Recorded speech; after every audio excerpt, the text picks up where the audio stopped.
Dear brothers, dear sisters, Rosminians and friends of our communities, to all of you who share the Rosminian spiritual journey and recognize a guide in Blessed Antonio Rosmini. Today, 22nd of June, in some places of the Institute, in many communities and by many people, the Novena to Blessed Antonio Rosmini begins, a time of preparation for his feast on July 1st. It is a moment in which to participate in communion and in the whole Institute with the Sisters of Providence, Rosminians, with the Sisters of Our Lady of Usambara, with the Fuente Real family, and with all those who want to join in this prayer.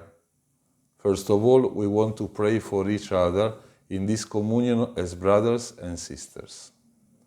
I would also like to suggest to our novena or preparation a particular intention, which is the intention of the whole Church in communion with the Holy Father, for peace in the world, especially for peace in Ukraine, for peace in people's hearts. And also the intention of the end of the pandemic, so that the virus is eradicated, and so that we can live as brothers, helping each other in this among the different peoples. We all want to live in a world of peace, of course, and we all want to be freed from the scourge of the pandemic. But it is necessary to ask the Lord that it happens according to His will. It is necessary to discern in His will, as Antonio Rosmini did. What is the Lord's call in these circumstances? Not in the way we would like, for the pandemic to disappear or for a peace to be restored so as it would seem more appropriate to us, but according to the will of the Lord. This then implies discernment.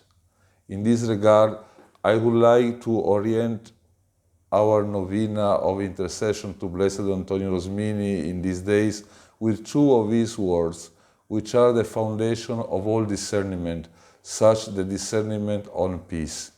In the preface of Constitutions of the Institute, Antonio Rosmini writes, "We have gathered here the lights that have illuminated us up to now.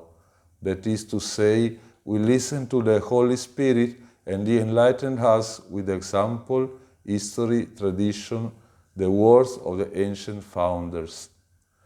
Can the interior light of the Holy Spirit, who guided the founder, guide us in discerning on peace? What have we done?